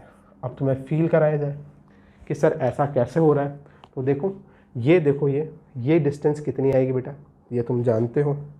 अगर बॉडी ओमेगा से इस पॉइंट के अबाउट घूम रही है तो देखो ये वेलोसिटी मैं ऐसे भी निकाल सकता था, कैसे निकाल सकता था, यस। और जितनी स्पीड से ये सेंटर ऑफ मास यानी बॉडी घूम रही थी उतनी ही स्पीड से ये इसके अबाउट घूमती हुई पूरी बॉडी नज़र आने वाली। पूरी बॉडी जो है इस इंस्टेंट पे, ये इंस्टेंटेनियस क्यों बोल रहे हैं, क्योंकि ये टाइम के साथ चेंज होती रहती है। ये एक्सिस जो है पर्टिकुलर इंस्टेंट पे, अभी ये एक्सिस ऑफ रोटेशन यहाँ पे है, ठीक है। प्योर रूलिंग में तो पॉइंट ऑफ कांटेक्ट के ऊपर ही रहती है, ठीक है। और टाइम के साथ ये क्या करती है, चेंज होती रहती है। जैसे जैसे बॉडी आगे जाएगी पॉइंट ऑफ कांटेक्ट आगे मूव करेगा, वैसे वैसे इंस्टेंटेनियस एक्सिस ऑफ रोटेशन भी आगे मूव करेगी, है ना, यस। अब यहाँ पर इसको फील करें, कैसे करते हैं, देखो हम लोग ये डिस्टेंस निकाल सकते हैं, यस। अगर ये पॉइंट की ओमेगा स्पीड है और मैंने क्या बोला कि पूरी बॉडी इस पॉइंट के अबाउट ऐसे घूम रही है, प्योर रोटेशनल मोशन मान लो इस पूरी बॉडी का, तो तुम बोलोगे सर ये वाला पॉइंट भी क्या कर रहा है, ये वाला पॉइंट भी ओमेगा से घूम रहा होगा इस एक्सिस के अबाउट। बिल्कुल ठीक है बेटा, मैं इसको वापस से बना देता हूँ ताकि तुम्हें अच्छे से फील हो जाए एक बार। यस बेटा, अब हमें ये बात अच्छे से समझ में आ गई कि बॉडी का combined translational and rotational motion जो है इस पॉइंट के अबाउट अपीयर होने वाला है as a pure rotational motion. बस यही बात है जो सबसे इंपॉर्टेंट है, यही बात हमारे दिमाग में होनी चाहिए। यानी कि अगर बॉडी की जैसे काइनेटिक एनर्जी हम लोग कैलकुलेट कर रहे थे ट्रांसलेटरी प्लस रोटेशनल में ब्रेक कर या तो मैं ऐसे लिख लूँ या फिर इस पॉइंट के अबाउट डायरेक्टली भी मैं लिखूंगा तो भी मेरी वही काइनेटिक एनर्जी आएगी रूलिंग बॉडी की, ठीक है। कहने का मतलब अगर मैं ऐसा लिखूं kinetic energy of a body तो भी मेरी काइनेटिक एनर्जी उतनी आएगी। कितनी आएगी, kinetic energy of a rolling body इस पॉइंट के अबाउट ज़्यादा आसानी से एक सिंगल टर्म में लिखी जा सकती है। कैसे लिखेंगे, देखो kinetic energy of a rolling body can be written about this point. Yes, यहाँ पे instantaneous axis of rotation at the point of contact तभी आने वाली है जब बॉडी क्या कर रही हो, प्योर रोलिंग कर रही हो, और काइनेटिक एनर्जी आ जाएगी eight the point of contact. मान लो मोमेंट ऑफ इनर्शिया आईपी है, इस एक्सिस के अबाउट बॉडी का moment of inertia into body इस एक्सिस के अबाउट कैसे करती हुई नजर आ रही है, एंगुलर वेलोसिटी ओमेगा से प्योर रोटेशन करते नजर आ रही है, इसलिए उसकी रोटेशनल काइनेटिक एनर्जी लिख देंगे, ठीक है। बेसिकली मैंने ये क्या लिखा है, इस एक्सिस के अबाउट इस बॉडी का क्या इनर्शिया लिया into half I omega square कर दिया यार, बस यही किया। अच्छा, इसी तरीके से मैं इस पॉइंट के अबाउट टॉर्क भी लिख लूंगा, T tau P is equals to I P into alpha, ठीक है। और एंगुलर मोमेंटम इस पॉइंट के अबाउट कैसे लिखेंगे, L P equals to I P into omega. Yes, ये बेसिकली हम लोग डायरेक्टली भी यूज कर सकते हैं। जैसे कि मैं काइनेटिक एनर्जी पहले कैसे लिख रहा था, दो पार्ट्स में ब्रेक करके लिख रहा था, translatory plus rotational kinetic energy, है ना। यानी ये ऐसे लिख दूं या फिर मैं ऐसे लिख दूं, बात एक ही, half V C M square plus half I C M omega square, ठीक है। और इस बात को हम लोग अभी प्रूफ भी करेंगे, है ना। तो मैं एक बार बता देता हूँ, ये हमारे लिए क्या हो गया, ये बेसिकली, है ना, पर्टिकुलर इंस्टेंट पे ये पॉइंट जो है इस बॉडी के लिए सेंटर की जैसे बिहेव करने वाला है, और इससे पास होने वाली एक्सिस के अबाउट ये पूरी बॉडी जो है वो ओमेगा से हमें अपेयर होने वाली है, रोटेट करते हुए, प्योर रोटेशनल मोशन करते हुए नजर आने वाली है, ठीक है। जैसे कि मान लो कि ये जो है इस तरीके से ये बॉडी इस पॉइंट्स पे इस तरीके से, है ना, यस, इसके जो पार्टिकल्स है इस सर्कल पे जो पार्टिकल्स हैं उनकी सेम स्पीड होने वाली है, इस सर्कल पे जो पार्टिकल्स हैं उनकी सेम स्पीड होने वाली है, ठीक है। मैं ऐसा कहना चाह रहा हूँ, ठीक है, यस। देखो हम अगर चाहें तो देख सकते हैं, तुम्हें फील भी आ रहा होगा, इस पॉइंट के अबाउट ये बॉडी के जो पार्टिकल्स हैं वो ओमेगा स्पीड से घूम रहे होंगे इस एक्सिस के अबाउट, है ना, यस। इधर जो पार्टिकल है उसके पास इस तरीके से टेंजेंशियल स्पीड होगी, ऐसे देखो, जैसा कि हम लोग देख पा रहे हैं यहाँ पे जो पार्टिकल्स हैं उनके पास इस तरीके से टेंजेंशियल डायरेक्शन में स्पीड है। चाहो तो मैं इधर भी सर्कल बना सकता हूँ इस तरीके से टेंजेंट बनाते हुए, यस, ये इस सर्कल के ऊपर लाई कर रहे होंगे पार्टिकल इस तरीके से, ठीक है, यस बेटा। और यहाँ के जो पार्टिकल्स हैं उनको ऐसे टेंजेंशियल स्पीड मिल रही होगी यूँ करके, इधर वाले पार्टिकल्स को इनके पास इस तरीके से टेंजेंशियल स्पीड होगी, नेट वेलोसिटी ऐसे होगी। हम लोग लिखेंगे कैसे, बिल्कुल सिंपल है। ये सारे के सारे जो पार्टिकल्स हैं जो इस सर्कल पे मूव कर रहे हैं, इस सर्कल के ऊपर लाई कर रहे हैं, जो भी बॉडी के पार्टिकल्स हैं वो सारे के सारे मुझे पता है कि इस एक्सिस के अबाउट ओमेगा से घूम रहे हैं, ठीक है, यस। और पार्टिकल्स क्या करते हुए नजर आएंगे, पार्टिकल्स सर्कुलर मोशन करते हुए आएंगे डिफरेंट डिफरेंट रेडियस के ऊपर, ठीक है, यस। और उनके लिए सेंटर, ये जो पॉइंट है ये सेंटर के जैसे बिहेव करने वाला है। अच्छा, लेट्स से कि मुझे कोई भी पार्टिकल की वेलोसिटी निकालनी है, लेट्स से कि मुझे यहाँ पे ये वाला जो पार्टिकल है उसकी वेलोसिटी निकालनी है, तो ये उस पार्टिकल के लिए सेंटर हो जाएगा, ठीक है। और ये पार्टिकल उस इंस्टेंट पे किस सर्कल में मूव करता हुआ नजर आएगा, देखो ये रेडियस हो गई, देखो ये रेडियस हो गई, है ना। और इसको रेडियस बनाते हुए तुम इसको सर्कल खींच लो, ठीक है, यस, इस सर्कल में घूमते नजर आएगा। और ये जो बॉडी है, ये जो है, ये इस बॉडी के पास ओमेगा अगर स्पीड है, यस, और तुमने उस पॉइंट से कनेक्ट कर दिया, ये पार्टिकल इस पॉइंट के अबाउट सर्कुलर मोशन कर रहा है, तो पार्टिकल के पास टेंजेंशियल स्पीड होगी। और टेंजेंशियल स्पीड कितनी होगी हम लोग जानते हैं, कितनी होने वाली है, प्योर रोटेशनल मोशन कर रहा है ओमेगा से, तो तुम बोलोगे सर टेंजेंशियल स्पीड हो जाएगी सर्कुलर मोशन के कॉन्सेप्ट को यूज़ करके v = r ओमेगा। लेकिन इस बार r नहीं है डिस्टेंस बेटा, ये कितनी हो गई 2r, ये देखो 2r ओमेगा। आई होप बात समझ में आ गई होगी, फील आया होगा, यस। इसी तरीके से ये वाली डिस्टेंस जब मैं निकालूंगा, मान लो कि ये डिस्टेंस जो है ये सेंटर है, और ये वाली डिस्टेंस कितनी आई थी हमारे पास, यस, ये निकाल सकते हैं डिस्टेंस। देखो अगर मुझे इस पॉइंट की निकालनी है, मैं बात कर रहा हूँ जस्ट सेंटर के सामने वाले पॉइंट की, यानी कि डायमेट्रिकली अपोजिट पॉइंट्स की मैं बात कर रहा हूँ, है ना। इस पॉइंट की, लेट्स से ये A पॉइंट हो गया और ये B पॉइंट हो गया, तो मैं A पॉइंट इधर मार्क कर रहा हूँ, ये मेरा सेंटर हो गया, सेंटर से ये पास हो रहा है, ठीक है, दूसरा पॉइंट हो गया, ये B पॉइंट हो गया, ठीक है, यस। तो इस पॉइंट की अगर मुझे स्पीड निकालनी है, तो सबसे पहले मैंने देखा ये पार्टिकल जो है ये इस सर्कल में घूमता हुआ नजर आएगा, तो इस पार्टिकल के पास डेफिनेटली टेंजेंशियल स्पीड होगी। कितनी होगी, ये डिस्टेंस मुझे कैलकुलेट करनी है, ओमेगा मुझे पता है ना, यस। कैसे निकालेंगे डिस्टेंस, तुम जानते हो यार, ये वाली डिस्टेंस कितनी है, ये r है, दूसरे कलर से ले लेते हैं ताकि कंफ्यूजन ना रहे बेटा। ये कितनी, तुम बोले r, ये वाली कितनी, तुम बोले ये भी r, ठीक है, बिल्कुल स्ट्रेट है, हॉरिजॉन्टल लाइन है, तो तुम ये कितनी आ जाएगी, तुम बोलोगे सर ये 90 है, equal side substance equal angle, उससे मैं बोल सकता हूँ 45, तो ये कितनी आ जाएगी, ये आ जाएगी √2r। अब तो बात समझ में आ गई होगी, यस। ये परपेंडिकुलर डिस्टेंस है √2r, और टेंजेंशियल स्पीड इसके पास आएगी √2r इंटू परपेंडिकुलर, ये डिस्टेंस हो गई, रेडियस कितने रेडियस के सर्कल पे घूम रहा है पार्टिकल, ये घूम रहा है √2r वाले रेडियस वाले सर्कल पे घूम रहा है, इनटू क्या कर दूंगा, ओमेगा कर दूंगा, ये मेरा आंसर हो गया। इसी तरीके से ये वाला पॉइंट भी इसी सर्कल पे लाई कर रहा है, यस, इसी सर्कल पे लाई कर रहा है। इसी तरीके से मैं इसकी भी निकाल लूंगा, ये वाला कितना आ जाएगा, ये भी इसी तरीके से √2r ओमेगा हो जाएगा, ठीक है, यस। अगर मेरे से पूछ ले, मान लो कोई 2 पॉइंट्स मेरे पे इस तरीके से मार्क करके मेरे से पूछ ले, ये डिस्क है और डिस्क पे कोई 2 पॉइंट्स मार्क कर लिए, है ना, एक पॉइंट मार्क कर लिया मेरे को, मान लो यहाँ मार्क कर दिया, और एक पॉइंट यहाँ मार्क कर दिया, ठीक है, कोई भी 2 पॉइंट्स मार्क कर दिए, और तुमसे पूछ लेंगे ये मान लो कि P पॉइंट है और ये Q पॉइंट है, और तुमसे बोलेंगे बताओ कि किसकी स्पीड है ज़्यादा है, तो डायरेक्टली ऑब्जर्वेशन से ही तुम बता सकते हो। कैसे बता पाओगे, तुम बोलोगे कि सर ओमेगा तो सबका सेम रहेगा, ये घूम रहा है इस सर्कल में, ये घूमेगा इंस्टेंटेनियस एक्सिस ऑफ रोटेशन के अबाउट इस सर्कल में, ठीक है, इसकी रेडियस ये रही, ये इसके पास स्पीड ऐसे होगी, इसके पास स्पीड ऐसे होगी, ठीक है, यस। यानी ये वाली रेडियस क्या है, ये वाली रेडियस ज़्यादा है, तो ओमेगा सबका सेम होगा, डिस्टेंस ज़्यादा, तो जब v = r ओमेगा यूज़ करेंगे, तो जो इस सेंटर से ज़्यादा दूर होगा, जिसकी रेडियस ज़्यादा होगी, उसकी स्पीड भी, टेंजेंशियल स्पीड भी ज़्यादा होगी। और साथ के साथ मैं डायरेक्शन भी निकाल पा रहा हूँ, देखो, यस, इसकी पार्टिकल की भी डायरेक्शन मुझे पता है, ऐसे आएगी टेंजेंशियली, इसकी इस डायरेक्शन में आएगी।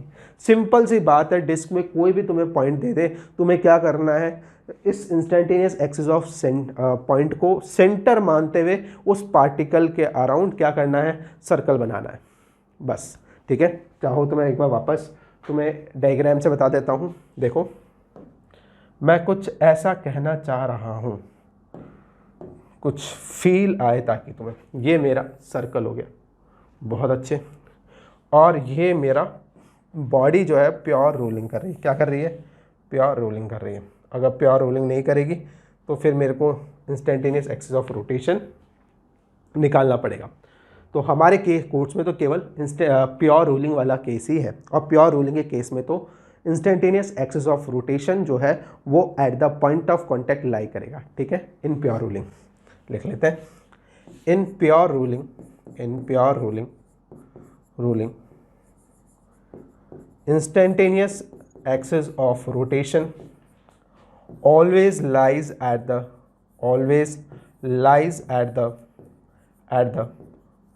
point of contact, ठीक है हाँ, यस। तो ये मेरा क्या हो गया? ये मेरा सेंटर हो गया। मान लो कि इसके ऊपर 2 पॉइंट है, एक P है और एक Q है इधर। ठीक है, यस। मुझे क्या करना है? इस पॉइंट को सेंटर मानते हुए इन पार्टिकल्स का सर्कुलर मोशन ड्रॉ करना है, सर्कल ड्रॉ करना है इसको सेंटर मानते हुए। ठीक है, कर देते हैं ड्रॉ यार, क्या दिक्कत है? देखो ये रहा, ये इसको सेंटर मानते हुए इसके अबाउट ऐसे घूम रहा होगा, ये ऐसे घूम रहा होगा। यस, ठीक है, यस, वेरी सिंपल। और ये क्या कर रहा होगा? ये इसका रेडियस हो गई। यस, ये स्मॉल r1 हो गया। ये क्या हो गई? ये इसकी टेंजेंशियल स्पीड। इस पार्टिकल के पास उस इंस्टेंट पे स्पीड ऐसे ही आने वाली है, नेट वेलोसिटी। मैं बात कर रहा हूँ combined translatory plus rotational motion. देखो एक वेलोसिटी तो इसके पास कौन सी वाली आएगी? सेंटर ऑफ मास की वजह से आगे की तरफ आएगी, साथ के साथ रोटेशनल की वजह से आएगी। दोनों को जोड़ोगे तो नेट वेलोसिटी ऐसे ही आने वाली है। पार्टिकल की वेलोसिटी p इधर, इस पार्टिकल की वेलोसिटी ऐसे आने वाली है vq। कौन सी वाली ज़्यादा होगी? देखो तुम बोलोगे सर ये मेरा r1 हो गया, ये मेरा r2 हो गया। ठीक है, ये 90 डिग्री एंगल हो गया, ये 90 डिग्री हो गया। vp equals to r omega. दोनों ही पार्टिकल जो है वो ओमेगा से इस सेंटर के अबाउट, इस एक्सिस के अबाउट घूम रहे हैं। ठीक है, लेकिन जो डिस्टेंस है, जो रेडियस है, जिस रेडियस पे ये सर्कुलर मोशन करते हुए नजर आएंगे इस एक्सिस के अबाउट, वो रेडियस अलग अलग है, वो पाथ अलग अलग है। तो ये r1 है तो ये r1 ओमेगा से घूमेगा। ये कितने से घूमेगा? vq का मतलब ये घूमेगा r2 ओमेगा से घूमने वाला है। आई होप अब तो बात क्लियर हो गई होगी। तो दिख रहा है मुझे कि ये ज़्यादा डिस्टेंस, ज़्यादा दूर है इस इंस्टेंटेनियस एक्सिस ऑफ रोटेशन से, तो मैं डायरेक्टली भी ऑब्जर्वेशन से बोल दूंगा vq डेफिनेटली सर बड़ा होगा, किससे? vp से। अब तो बात क्लियर हो ही गई होगी यार, अब तो कोई दिक्कत होनी ही नहीं चाहिए। अच्छा, एक और एग्जांपल ले लेते हैं तुम्हें instantaneous axis of rotation draw करने के लिए। ठीक है, यस, ताकि तुम्हें अच्छे से आ जाए। तो एक एग्जांपल और लेते हैं यार, how to draw instantaneous axis of rotation, उसका एक एग्जांपल और ले रहा हूँ। मान लो कि ये तुम्हारा स्मूथ सर्फ वॉल है और ये स्मूथ सरफेस है। ठीक है, ये मेरी क्या हो गई? ये स्मूथ वर्टिकल वॉल हो गई और ये स्मूथ हॉरिजॉन्टल सरफेस हो गई। और इसके ऊपर एक रॉड है, रॉड रख देते हैं यार, बिल्कुल बढ़िया रॉड ले लेते हैं, मस्त। ये यस यस, ये रॉड हो गई, है ना? यस, हाँ। अब मुझे क्या करना है? ये भी स्मूथ है, स्मूथ वॉल ले लो इसको। ये स्मूथ वॉल है और ये स्मूथ सरफेस है। ओ हो सरफेस है। ठीक है, यस, ये O है, ये 90 डिग्री है। मुझे इस रॉड का instantaneous axis of rotation identify करना है। ठीक है, तरीका वही है, ज्योमेट्रिकल मेथड जो हमने सीखा कि सर सबसे पहले कोई भी 2 पॉइंट्स कंसिडर्ड कर लो इस रॉड के ऊपर जिनकी वेलोसिटीज़ हमें पता है। ठीक है, उन वेलोसिटीज़ के ऊपर परपेंडिकुलर ड्रॉ कर दो, और जहाँ पे परपेंडिकुलर इंटरसेक्ट कर जाए वहाँ पर वो क्या हो जाएगा? वो जो पॉइंट होगा वो इंस्टेंटेनियस एक्सिस ऑफ रोटेशन के जैसे बिहेव करने वाला है। तो सबसे पहले मैं ये जानता हूँ कि ये वाला जो पॉइंट होगा, ये वाला पॉइंट जो है वो v1 से नीचे जाएगा। ठीक है, यस, और यहाँ से रॉड स्लिप करते हुए अलोंग द सरफेस ऐसे जाएगी v2। इसमें तो कोई दिक्कत होनी नहीं चाहिए। यस, अब क्या करना है? अब हमें परपेंडिकुलर्स ड्रॉ करना है। ये परपेंडिकुलर इस वेलोसिटी के परपेंडिकुलर कैसे ड्रॉ करेंगे? यस, इस वेलोसिटी के परपेंडिकुलर देखो ये होगा,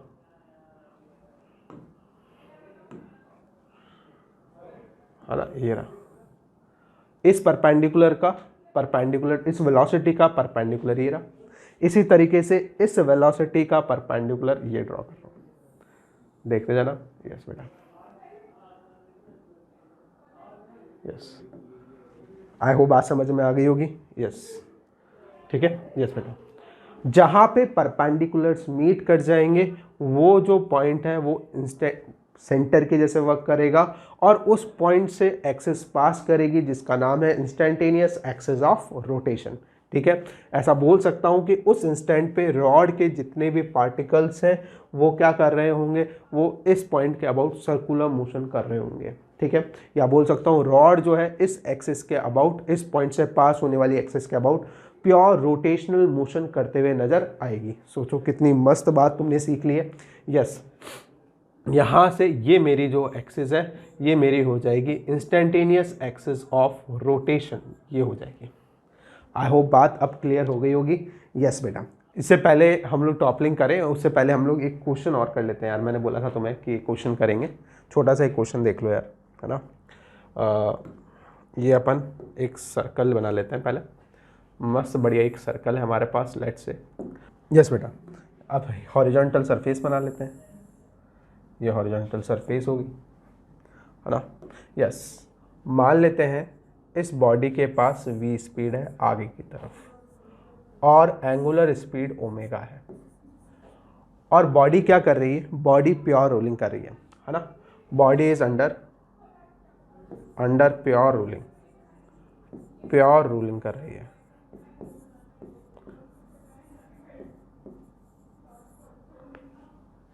हमें क्या प्रूव करना है, हमें प्रूव करना है prove that kinetic energy of a body, rolling body is equal to the half IP inertia about the instantaneous axis of rotation into omega square. ये हमें प्रूफ करना है। ठीक है, करते हैं प्रूफ यार।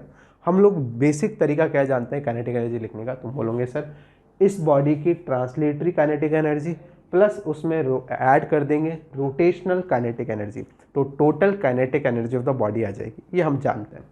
ठीक है, तो कैसे लिखते हैं देखो, kinetic energy of a body will be the sum of kinetic energy, translatory kinetic energy plus rotational kinetic energy. ठीक है, kinetic energy, translatory kinetic energy कितनी होगी? तुम बोलोगे सेंटर ऑफ मास के पास सर हाफ एम वी स्वयं है, इसको वी स्वयं बोल दो। ठीक है, हाफ एम वी स्वयं स्क्वायर है प्लस उस ये बॉडी ओमेगा स्पीड से सेंटर ऑफ मास के अबाउट भी घूम भी रही है, उसके कारण rotational kinetic energy I half I स्वयं किसके अबाउट, सेंटर ऑफ मास, तो इनर्शिया भी किसके अबाउट, आई स्वयं। ठीक है, omega square centre of mass के अबाउट। यहाँ तक तो बात क्लियर हो गई होगी। अच्छा, अब क्या करेंगे, प्योर रोलिंग कर रहा है तो यार वी स्वयं को आर ओमेगा लिख लेते हैं। बिल्कुल ठीक, हाफ एम वी स्वयं को आर ओमेगा लिख रहा हूँ, ये मैंने कर दिया, plus half I C O M omega square कर दिया। ठीक है, yes, half M R square omega square plus half I C O M omega square. Yes, इसको मुझे इस फॉर्म में लिखना है, यानी कि inertia about the instantaneous axis of rotation, instantaneous axis of rotation, yes, into half I omega square. ठीक है, I is the inertia about instantaneous axis of rotation, P इस पॉइंट को बोल रहे हैं। ठीक है, इसको मुझे इसके बराबर लेके आना, कैसे आएगा? यस, मैं ये जानता हूँ कैसे, पैरेलल एक्सिस थ्योरम से जानता हूँ कि मैं इसके अबाउट मुझे अगर पता है सेंटर ऑफ मास के अबाउट, तो इसके अबाउट मैं लिख सकता हूँ इनर्शिया। कैसे लिख सकते हैं देखो, यूजिंग पैरेलल एक्सिस थ्योरम, हम ये बात बोल सकते हैं कि ICOM IP equals to ICOM plus क्या कर देंगे, यस MR स्क्वायर कर देते हैं। MD स्क्वायर था ना, D is the distance between the parallel axis, ये हो गया हमारा। यहाँ पे अब हम लोग रिप्लेस बनाते हैं ये फॉर्म, हाफ कॉमन निकाल लेते हैं, ओमेगा स्क्वायर कॉमन निकाल लेते हैं, पीछे देखो ICOM प्लस ओमेगा स्क्वायर बन रहा है, सॉरी ओमेगा स्क्वायर तो बाहर आ गया, पीछे बन रहा है ICOM प्लस MR स्क्वायर, ठीक है, ये बन जाएगा MR square plus ICOM। Yes, इसको मैं क्या बोल सकता हूँ, using parallel axis theorem IP बोल सकता हूँ, यस IP ओमेगा स्क्वायर। यानी कहने का मतलब क्या है कि मैं kinetic energy of a body इस तरह ट्रांसलेटरी प्लस रोटेशनल मोशन में ब्रेक कर कर लिखूं, या फिर इस इंस्टेंटेनियस एक्सिस के अबाउट डायरेक्टली लिख दूं, इसको प्योर रोटेशनल मानते हुए, about the instantaneous axis of rotation, answer same ही आने वाला है। इसी तरीके से मैं टॉर्क की इक्वेशंस भी इस पॉइंट के अबाउट लगा सकता हूं, एंगुलर मोमेंटम की इक्वेशंस भी इस पॉइंट के अबाउट लगा सकता हूं, ठीक है बेटा। यस, आई होप अब थोड़ा क्लैरिटी तुम्हें आ गई होगी। यस, हमारे कोर्स में इतना ही, इससे ज़्यादा हमें जानने की ज़रूरत भी नहीं है। यस, काफ़ी मैंने तुम्हें बता दिया है, इससे ज़्यादा बिल्कुल भी करने की कोशिश ना करें, एंटी नहीं पूछने वाला है, मैं तुम्हें अश्योर कर सकता हूँ। यस, अब बात करते हैं टॉपलिंग की। यस बेटा, नोट करें इसको। यस बेटा, अब हम लोग बात करते हैं टॉपलिंग की। देखो, सबसे पहले तो मैं तुम्हें बताऊँ कि टॉपलिंग होता क्या है, पहले फील करवाते हैं तुम्हें। टॉपलिंग मतलब तुम सिंपल वर्ड से समझ लो, पलटना बॉडी का, है ना। कई बार बॉडी क्या कर जाती है, पलट जाती है, उसी को हम लोग टॉपलिंग बोलते हैं सिंपल वर्ड्स में। मैं तुम्हें करके बताता हूँ एक एग्जाम्पल में। देखो बेटा, हम लोग मान लो कि ये बॉडी है ना, मान लो कि ये बॉडी है और इस बॉडी को हमें टॉपल करवाना है ना, तो डेफिनेटली मुझे टॉर्क लगाना पड़ेगा इस बॉडी में, इस तरीके से फोर्स लगाऊंगा कि बॉडी में टॉर्क प्रोड्यूस हो, है ना। यस, अगर मैं क्या करता हूँ, इस बॉडी के ऊपर ऐसे फोर्स लगाता हूँ, है ना, मान लो कि ये स्मूथ सरफेस के ऊपर रखी हुई है, और मैं इसके ऊपर अगर ऐसे फोर्स लगाता हूँ, तो देखो ये बॉडी जो है इस तरफ ज़्यादा जोर लगाएगी, और ज़्यादा फोर्स लगाऊंगा तो ये बॉडी ऐसे घूम जाएगी, ठीक है। इसी को हम लोग किसी पॉइंट के अबाउट बॉडी जो घूम रही है, इसी को हम लोग टॉपलिंग कहते हैं, ठीक है। मैंने क्या किया, एक फोर्स बॉडी के ऊपर लगाया, ठीक है, जिसके कारण क्या हुआ, बॉडी किसी पॉइंट के अबाउट क्या करने लगी, घूमने लग गई, टॉपल करने लग गई, ठीक है, पलटने लग गई। इसी को बेसिकली हम लोग टॉपलिंग बोलते हैं। आई होप बात समझ में आ गई होगी। यस, इस बात को भी ध्यान रखें कि जब हम लोग फोर्स लगा रहे हैं तो इधर की तरफ जोर कम लग रहा है और इधर से बॉडी उठने की कोशिश करिए, इधर की तरफ नॉर्मल कम लगाएगी और इस तरफ बॉडी नॉर्मल ज़्यादा लगाएगी, ज़्यादा जोर से मेरे हाथ को दबाएगी। जब तुम प्रैक्टिकली करके देखोगे तो यू विल फील इट कि इस तरीके से रख लेना बॉडी को, एंड जब तुम फोर्स लगाओगे तो ये बॉडी जो है इस पॉइंट के अबाउट, इधर की तरफ, इस कोने के ऊपर ज़्यादा जोर लगाएगी। देखो, मान लो ये है और इस तरीके से, ठीक है, तो इधर की तरफ बॉडी ने ज़्यादा जोर लगाया, ज़्यादा नॉर्मल फोर्स लगाया इस एरिया के कंपैरिजन। जब तुम फोर्स क्या कर रहे हो, ऐसे लगा रहे हो, ठीक है। यस, ठीक है, आई होप बात समझ में आ गई होगी। यस, स्टार्ट करते हैं, एनालिसिस करते हैं टॉपलिंग का। देखो, लेट्स से सबसे पहले मैं ना बेसिक केसेस के टर्म्स में इसको पढ़ाने की कोशिश करता हूँ तुम्हें, कि हम लोग क्या करते हैं, इसको केसेस में ब्रेक कर लेते हैं, 4 केसेस में ब्रेक करते हैं। केस नंबर 1 देखो, केस नंबर 1, ये मान लो कि एक ब्लॉक है, स्क्वायर ले लेते हैं, ये मेरा स्क्वायर है, ठीक है, और मस्त, और ये एक हॉरिजॉन्टल सरफेस के ऊपर इस तरीके से रखा हुआ है, ठीक है, ये हॉरिजॉन्टल सरफेस के ऊपर रखा हुआ है और ये हमारी स्मूथ सरफेस है। अभी के लिए सरफेस हम स्मूथ ले लेते हैं, ठीक है। Yes, smooth, yes. नाउ अभी कोई एक्सटर्नल फोर्स नहीं लगा रहे हैं, तो तुम बोलोगे कि एक तो सर इसके सेंटर ऑफ मास पर mg लग रहा होगा इस तरीके से, बिल्कुल ठीक बेटा, साथ के साथ नॉर्मल लग रहा होगा। नॉर्मल फोर्स इक्वली इस एरिया में क्या हो रहा होगा, डिस्ट्रीब्यूटेड होगा, है ना। उन सभी के एवरेज को हम लोग क्या करते हैं, इस तरह से पॉइंट से गुजरता हुआ मान लेते हैं। नॉर्मल क्या कर रहा होगा, नॉर्मल mg को बैलेंस कर रहा होगा यहाँ पे, ठीक है। इस तरीके से मैं लिख सकता हूँ कि नॉर्मल क्या है, नॉर्मल सेंटर से पास हो रहा है और mg के बराबर है। सेंटर की तरफ क्यों माना मैंने, क्योंकि जो नॉर्मल है वो हर पॉइंट पर बराबर बराबर बराबर सरफेस पे एक्ट कर रहा है, ठीक है। अगर मैं इधर वाले पार्ट की बात करूं तो इधर जितना नॉर्मल लग रहा है उतना ही नॉर्मल इस वाले पार्ट पर लग रहा है, उतना ही नॉर्मल इस पार्ट पे लग रहा है, उतना ही नॉर्मल इस पार्ट पे लग रहा है ना, ऐसे मैं बोल सकता हूँ, ठीक है। यस, और उन्हीं के एवरेज को मैंने इस लाइन से रिप्रेजेंट कर दिया। वो बात क्लियर हो गई होगी। यस, अब सेकंड केस की बात करते हैं। यहाँ पे इस तरीके से मैंने बोला normal equals to M G, ठीक है। यस, सेकंड केस देखें। अब हम लोग क्या करते हैं, इसके ऊपर फोर्स लगाते हैं। फोर्स लगा लेते हैं यार, है ना। देखो यस, ये हमारी हॉरिजॉन्टल सरफेस हो गई और ये हमारा ब्लॉक हो गया, ठीक है। यस यस, अब हम क्या कर रहे हैं, एक्सटर्नल फोर्स इसके ऊपर लगा रहे हैं, लगा देते हैं यार। एक्सटर्नल फोर्स मैंने इसके ऊपर लगाया एफ एक्सटर्नल, ठीक है। यस, कौन कौन से फोर्सेज एक्ट करेंगे। सरफेस अगेन मैं कैसे ले रहा हूँ, स्मूथ सरफेस ले रहा हूँ। ये जो सरफेस है ये एक स्मूथ सरफेस है ना।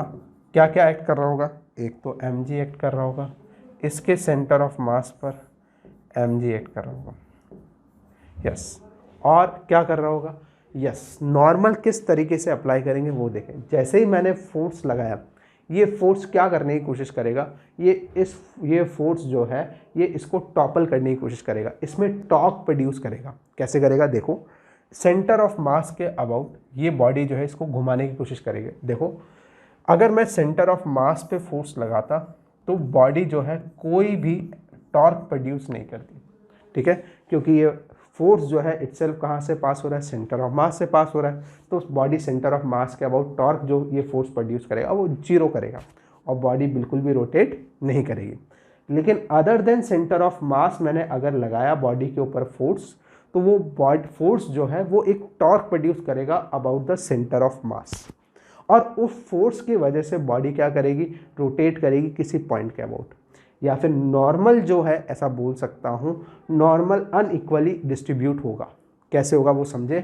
जैसे ही मैंने फोर्स लगाया वैसे ही ये बॉडी क्या करेगी, इस तरफ देखो, इस तरफ फोर्स लगाया तो इस तरफ जब ये फोर्स लगाएगी तो ये बॉडी क्या करेगी, इसमें इस तरीके से टॉर्क प्रोड्यूस करेगी अबाउट सेंटर ऑफ मास, ठीक है। यस, तो इधर की तरफ जोर ज़्यादा पड़ेगा, या ऐसे बोल सकता हूँ नॉर्मल ज़्यादा जोर से दबाएगा ये फोर्स, है ना। टॉर्क जब ऐसे प्रोड्यूस करेगा और इधर से नॉर्मल को घटाएगा।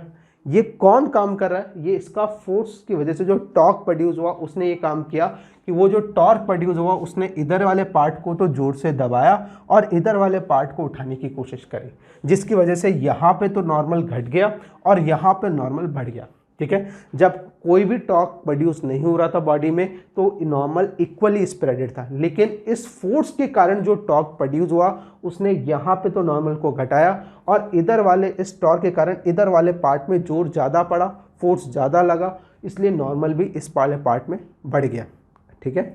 मैं इस बात को डायग्रामेटिकली रिप्रेजेंट कर रहा हूँ, समझे। नॉर्मल इधर कम, ठीक है, इधर कम कम कम कम कम, बहुत कम बहुत कम बहुत कम बहुत कम बहुत कम, ठीक है। अब इस फोर्स ने इधर टॉर्क प्रोड्यूस किया तो इधर वाले पार्ट को दबाया तो नॉर्मल बढ़ा, थोड़ा और बढ़ा, नॉर्मल और बढ़ा और बढ़ा, ऐसे, ठीक है। तो अब तुम देख के बता पा रहे होंगे कि नॉर्मल जो है डेफिनेटली इस वाले एरिया के अंदर, रिजल्टेंट या एवरेज नॉर्मल फोर्स जो है वो इस एरिया के अंदर आने वाला है, ठीक है। तो हम लोग तो एक सिंगल फोर्स से रिप्रेजेंट करते हैं, तो जो नॉर्मल फोर्स होगा बॉडी का वो इस बार सेंटर से पास नहीं करेगा, वो इस बार इस तरफ की तरफ शिफ्ट हो जाएगा, ठीक है। यस यस, इस बात को मैं ऐसे भी समझ सकता हूँ। कैसे, ये एक्सटर्नल फोर्स लगाया तो ये क्या करेगा, ये बॉडी इस डायरेक्शन इसको रोटेट करने की कोशिश करेगी, तो नॉर्मल इस तरीके से शिफ्ट करेगा ताकि उस टॉर्क को क्या कर सके, कैंसिल कर सके।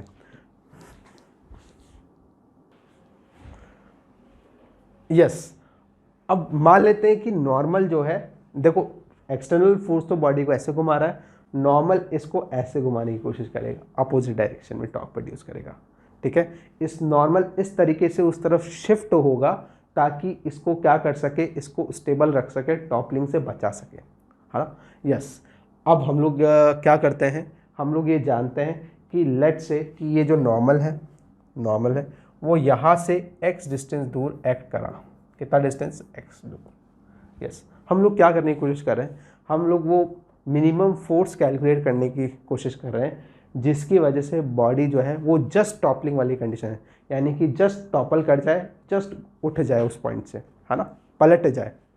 तो देखते हैं वो मिनिमम फोर्स कितना लगाओ ताकि बॉडी जस्ट टॉपलिंग स्टार्ट कर दे। मान लिया कि नॉर्मल x डिस्टेंस पर है, नॉर्मल x डिस्टेंस पर एक्ट किया इस बार।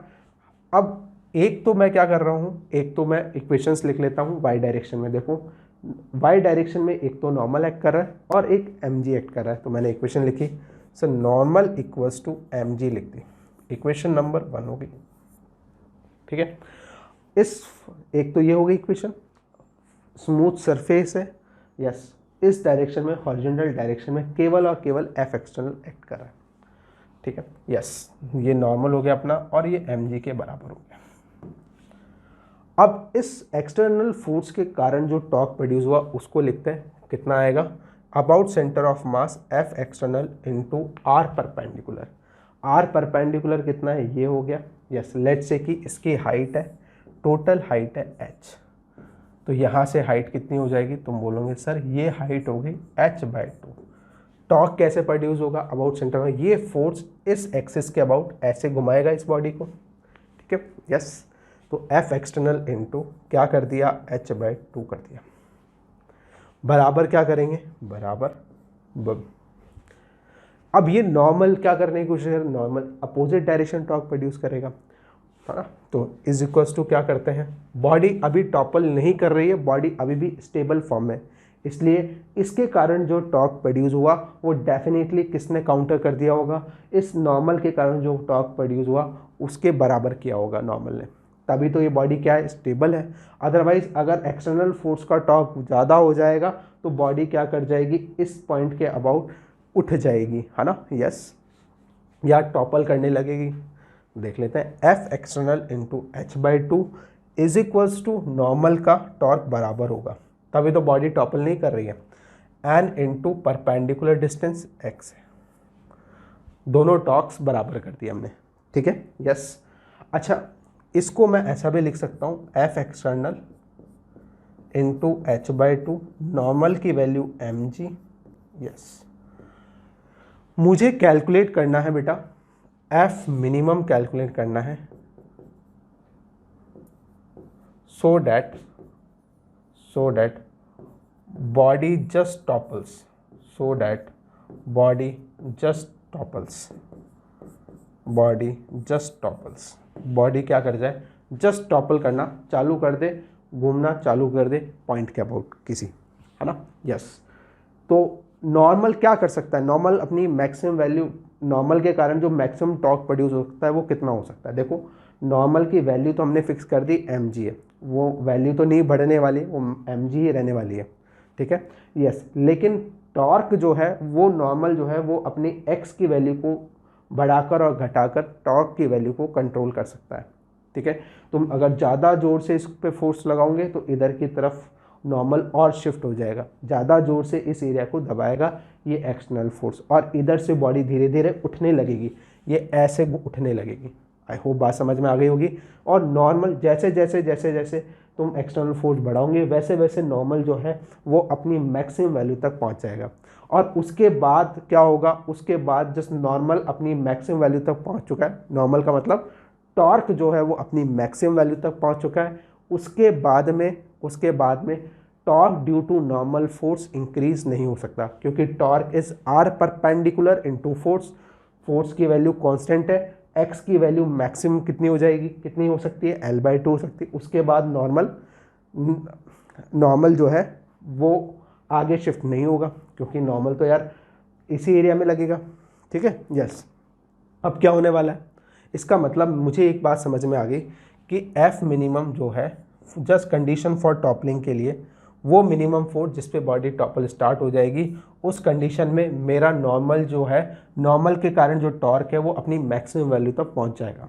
ठीक है, इसका मतलब मैं ऐसा लिख सकता हूँ, F minimum into h/2 is equals to X की वैल्यू कितनी ले लेंगे, एक्स की वैल्यू एक्स की वैल्यू ले लेंगे L/2, ठीक है। यस, नॉर्मल के कारण जो टॉर्क होगा वो हमने मैक्सिमम कर दिया है। उससे ज़्यादा अगर तुमने फोर्स के कारण टॉर्क प्रोड्यूस किया तो फिर वो बॉडी टॉपल करेगी ही करेगी, क्योंकि नॉर्मल ज़्यादा से ज़्यादा कहाँ शिफ्ट हो सकता है, इस कोने तक शिफ्ट हो सकता है, ठीक है। यस, तो तुमने क्या कर दिया है, mg इंटू L/2 कर दिया। कैंसिल आउट कर देते हैं, कुछ कैंसिल आउट हो रहा है तो यस बेटा, 2 से 2 कैंसिल आउट हो गया। और F मिनिमम की वैल्यू हम लोग लिख लेते हैं यहाँ पे। F मिनिमम की वैल्यू हो गई यस mgL/h। ये मिनिमम फोर्स चाहिए मुझे इस बॉडी को रोटेट कराने के लिए, टॉपल कराने के लिए, किसी पॉइंट के अबाउट उठाने के लिए, पलटने के लिए, ठीक है। यस बेटा, यस, एक और केस देखते हैं, अब इसको नोट करें। यस बेटा, अच्छा ये बॉडी किस पॉइंट के अबाउट घूमेगी, डेफिनेटली ये बॉडी जो है ये सेंटर ऑफ मास के अबाउट घूमेगी। लेकिन अगर इंस्टेंटेनियस एक्सिस ऑफ रोटेशन की बात की जाए तो वो डेफिनेटली इस एरिया के अंदर लाई करेगी, है ना। यस, अब वो हमारे कोर्स में है नहीं, इसलिए मैं डिस्कस भी नहीं कर रहा हूँ। देखो एक और केस देखते हैं, जब सेम केस ले रहे हैं लेकिन इस बार सरफेस जो है वो रफ ले रहे हैं। देखो यस, ये हमारे लेट्स से कि ये हमारी रफ सरफेस हो गई, है ना। और इस रफ सरफेस के ऊपर एक ब्लॉक रखा हुआ है इस तरीके से, है ना। यस, ये ब्लॉक रखा हुआ है।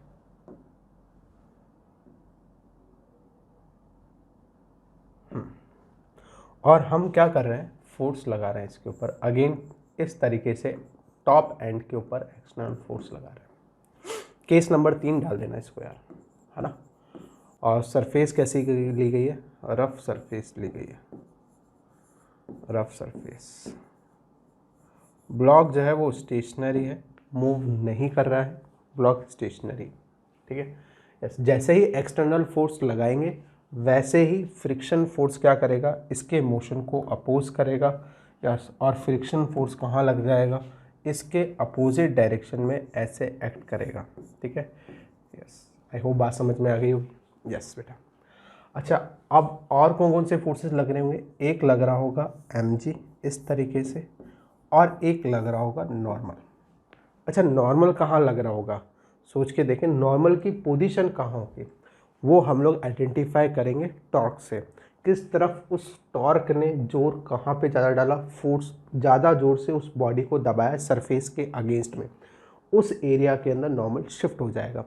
तो मैं देख पा रहा हूँ कि यहाँ से मैं ईजिली देख पा रहा हूँ कि इस फोर्स ने इस बॉडी को इस एरिया ज़्यादा जोर से दबाया होगा, इस फोर्स के टॉर्क ने इस बॉडी को यहाँ इस तरफ ज़्यादा दबाया होगा, और इस तरफ से बॉडी कोशिश करेगी कांटेक्ट लूज़ करने की।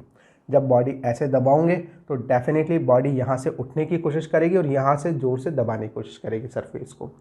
तो नॉर्मल कहाँ शिफ्ट होगा, तुम बोलोगे सर यहाँ पे। अच्छा फ्रिक्शन की वजह से देखें, फ्रिक्शन भी इसके अंदर टॉर्क ऐसे ही प्रोड्यूस करेगा, बॉडी को अबाउट सेंटर ऑफ मास ऐसे ही घुमाने की कोशिश करेगा, ठीक है। यस, और ये भी क्या करेगा, अबाउट सेंटर ऑफ मास ऐसे ही घुमाने की कोशिश करेगा बॉडी को, हाँ, इसमें तो कोई दिक्कत ही नहीं होनी चाहिए। यस, मुझे ये दोनों की जो टॉर्क के कारण जो टॉर्क की जो डायरेक्शंस है वो सेम है, यहाँ पे मुझे समझ में आ गया। तो नॉर्मल डेफिनेटली इस तरफ आएगा क्योंकि इनके टॉर्क इस ब्लॉक को इस तरफ से ज़्यादा ज़ोर से दबाएंगे इसके कंपैरिजन में। या ज़ोर से दबाने का मतलब मेरा ये है कि यहाँ पे प्रेशर ज़्यादा डालेगा, यहाँ पे प्रेशर कम, तो इसलिए नॉर्मल इधर शिफ्ट हो गया। मान लेता हूँ नॉर्मल जो है वो इधर शिफ्ट हो गया, ठीक है। लेट्स से अगर डायग्रामेटिकली देखना चाहो तो ऐसे बोल सकते हो, यहाँ पे बिल्कुल कम नॉर्मल, इससे थोड़ा ज़्यादा, इधर थोड़ा और ज़्यादा, इधर थोड़ा और ज़्यादा, कुछ इस तरीके से है ना। थोड़ा बड़ा बड़ा बड़ा ले लेंगे धीरे धीरे, है ना, यहाँ पे और ज़्यादा ऐसे, और उनका एवरेज मैंने यहाँ पे ले लिया। यस, अब तो क्लियर हो गया होगा।